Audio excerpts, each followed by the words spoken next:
महाराज दशरथ की अंत्येष्टि क्रिया के बाद पूरे राजसभा में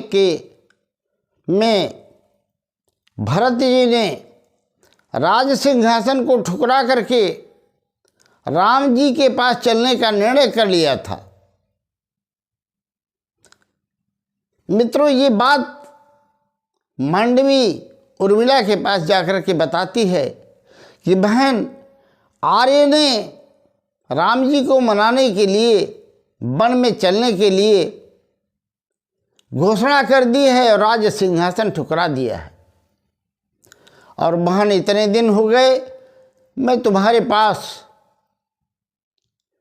इसी कलंक के बोझ के तले दबी हुई थी जो तुमसे मिलने नहीं आई, और यह भी घोषणा करवा दी है कि जो भी साथ चलना चाहे सब चलें।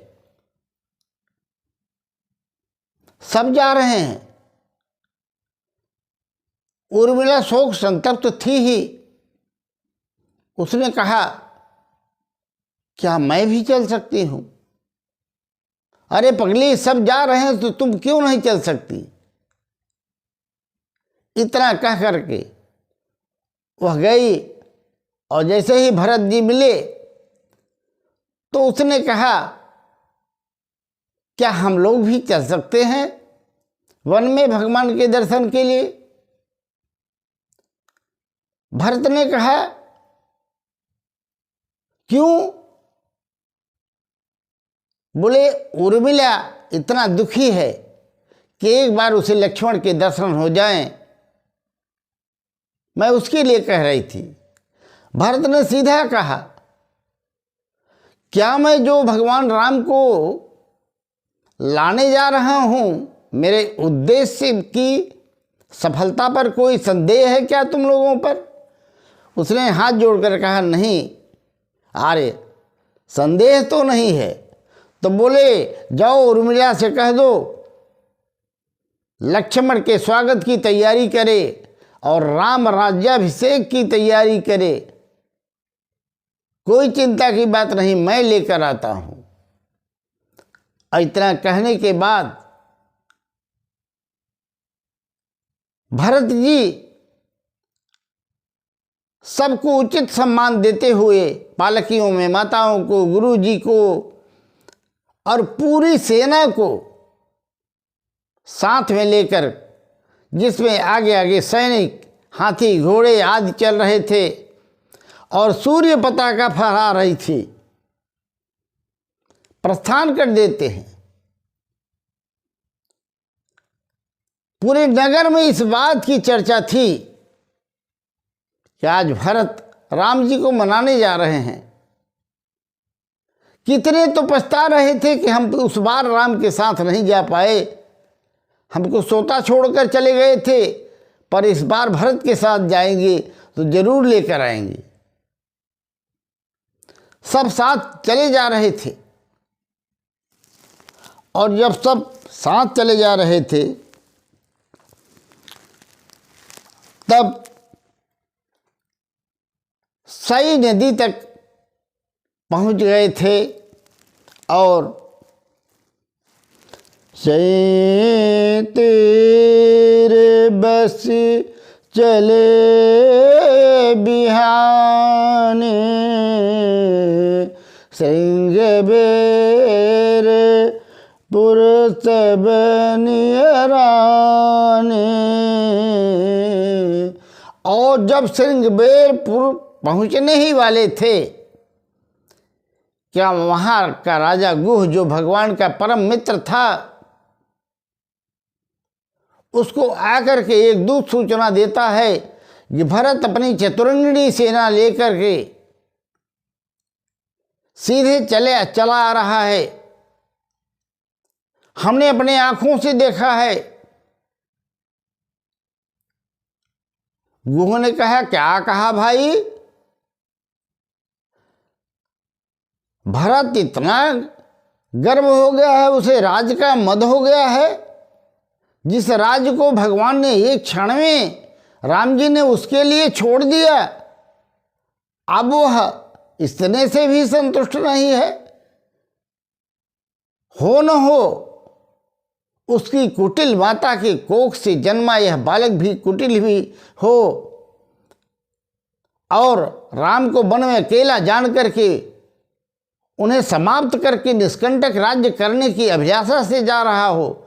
लेकिन सावधान, उसने आदेश दिया युद्ध का, नगाड़ा बजाओ। युद्ध का बाजा बजने लगा। सारे निषाद जितने थे सब इकट्ठे हो गए और उसने कहा कि देखो, आज हम पर साहस और धैर्य की जरूरत है। एक विशाल सेना से लड़ाई लड़नी है जो हमारे मित्र राम की रक्षा के लिए है। उनके प्राण आज संकट में हैं, परंतु हम ये भी कह देते हैं कि जब तक हम निषाद हैं, हमारे रहते राम जी तक भरत की सेना नहीं जा सकती, और जाएगी भी तो हमारी लाशों पर से होकर जाएगी। हम गंगा के पानी को लाल कर देंगे, लेकिन सीधे ढंग से भरत को नहीं जाने देंगे। और तभी उसी वक्त दरबार में उसके साथ खड़ा एक वृद्ध बोला, बूढ़ एक कह सगुन बिचारी, भरत ही मिलिए न होई है रारी। सुन गुह कही नीक कहे बूढ़ा, और सहसा करी पछताहि बूढ़ा। उसने कहा, आप ठीक कह रहे हैं। हम भगवान राम का आहित सुनते ही विचलित हो गए थे, हम विचार नहीं कर पाए। पर अपने साथियों से कहा, आप लोग जगह जगह झाड़ियों में झुरमुटों में जा कर के मोर्चा बना करके तैयार रहिए, मेरा इशारा करते ही आक्रमण कर दीजिएगा। मैं भरत से मिलने जा रहा हूं। और जैसे ही वह राम से भरत जी से मिलने के लिए चला, वह इधर से जा रहा था, तो सुमंत्र ने कहा, भरत जी ये श्रृंगबोयपुर है और यहाँ के राजा गुह भगवान राम के परम मित्र हैं। राम जी उन्हें बहुत मानते हैं, अपना सखा मानते हैं, मित्र मानते हैं। भरत की आंखों में आंसू आ गए। जिन्हें भगवान अपना मानते हो, अपना मित्र मानते हो, वह तो भगवान के ही सदृश है। आप मुझे उनका दर्शन कराइए। तब तक सामने गुह आकर के जोहार करता है, चरणों में गिरना चाहता है, पर भरत जी उठ जाते हैं, उठा लेते हैं। गोस्वामी तुलसीदास जी ने लिखा कि भरत की दशा उस समय कैसी हो गई थी। राम सखा सुन चंदन त्यागा,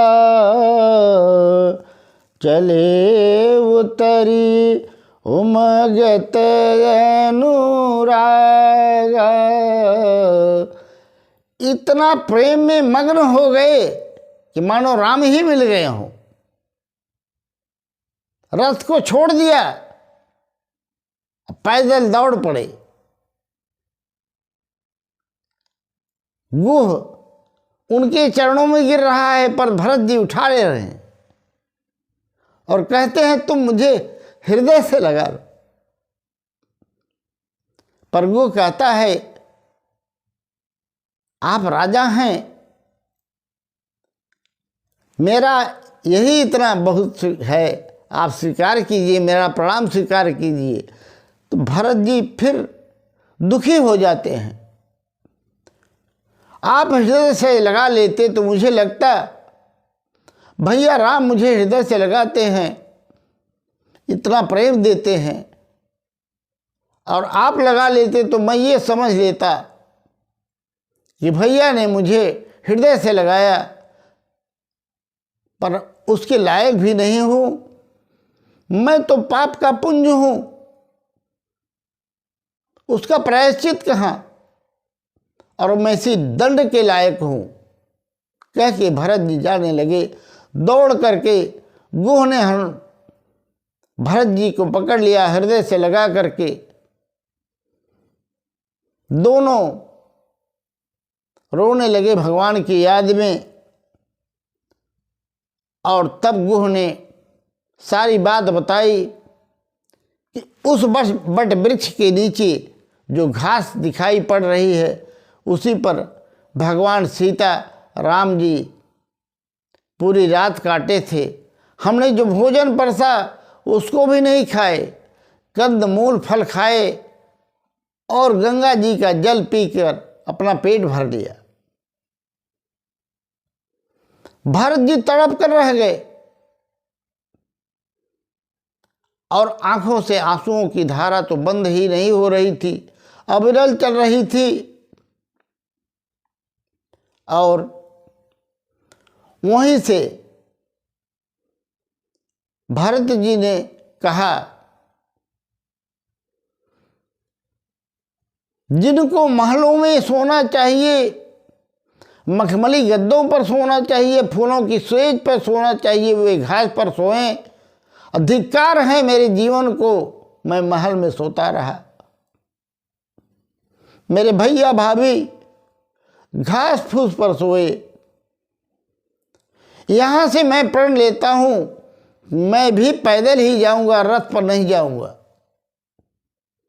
और मेरा धर्म तो ये होता है सिर भरी जाऊं उचित यश मोरा, सिर धरी दाऊं उचित यश मोरा, सबसे सेवक धर्म कठोरा।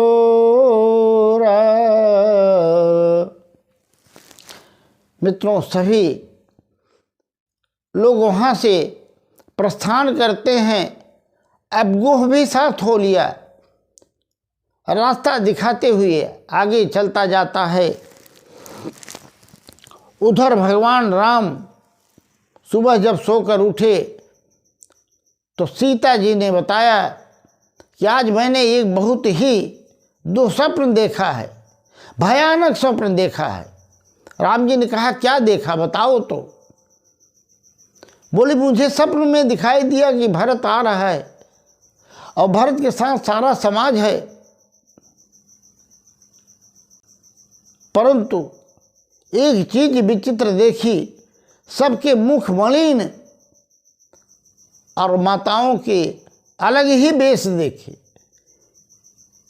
इतना सुनते ही राम जी की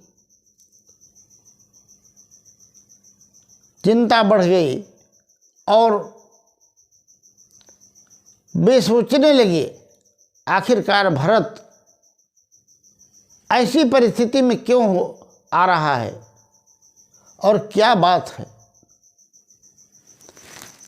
और तभी लक्ष्मण जी आते हैं दौड़ करके, बोलते हैं भैया मैं लकड़ियाँ लेकर आता हूँ। लक्ष्मण जी भागे भागे आए, लकड़ी के लिए गए और थोड़ी सी गट्ठर लेकर के बहुत जल्दी वापस आ गए। और बोले भैया वो आ गया। बोला कौन आ गया? बोलो वो भरत आ गया, स्वयं अपनी मृत्यु को निमंत्रण देने के लिए। आज मैं उसे कदापि नहीं छोड़ूंगा। अरे बोले लक्ष्मण तुम क्या कह रहे हो? भरत ऐसा नहीं है। लक्ष्मण ने कहा, भैया आप अपना जैसा ही सबको समझते हो। वह कुटिल कैकेयी का पुत्र निर्विघ्न राज्य करने के लिए, आपका वध करने के लिए आ रहा है, और आज मैं उसे कदापि नहीं छोड़ूंगा। राम समझाते रहे, पर लक्ष्मण का क्रोध शांत नहीं हुआ, और उन्होंने कहा, यदि आपकी आज्ञा हो तो आज मैं उसे अच्छी तरह मजा चखा दूंगा। उठे कर जोरी रजाय सुमागा, मनहु वीर रस सोवत जागा। बांधी जटा कैसी कटी भाथा, साजी सरासन सायक हाथा। लक्ष्मण ने कहा, तैयार होकर के आजू राम सेवक जैस लेऊं, भरत ही समर सिखावन देऊं।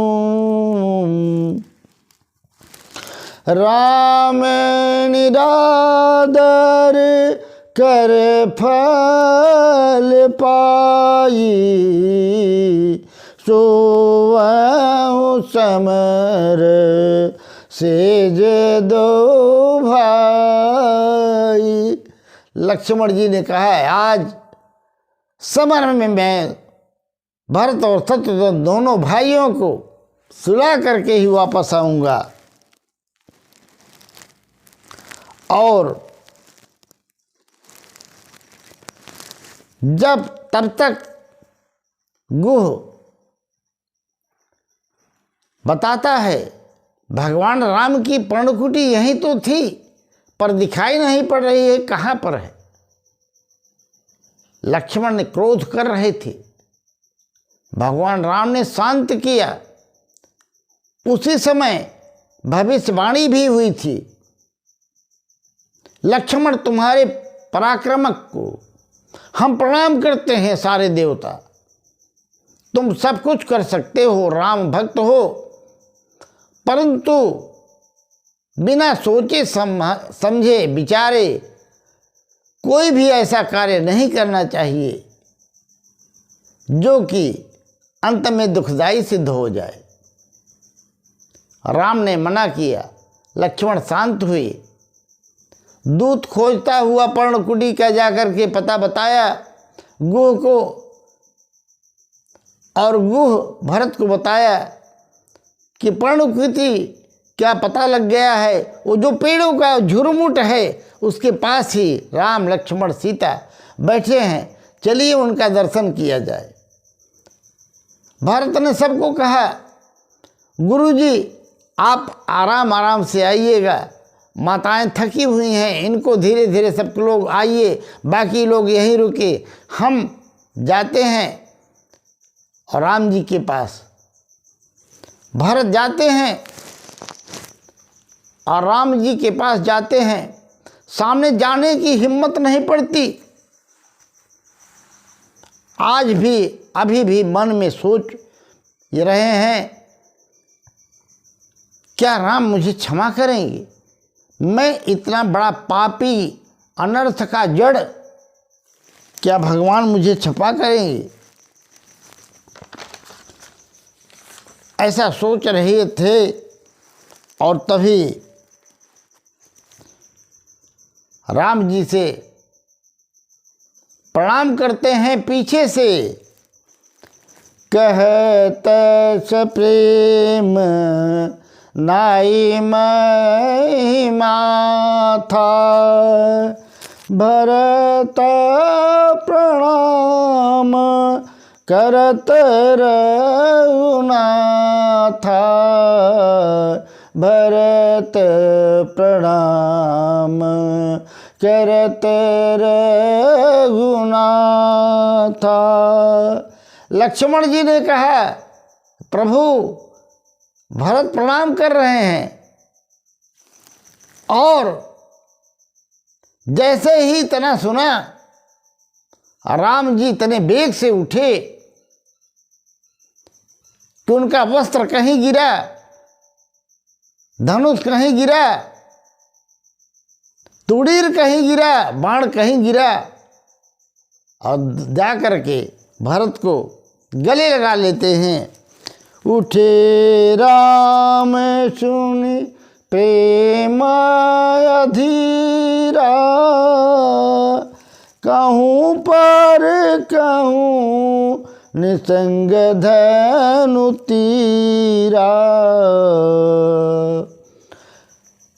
और भरत जी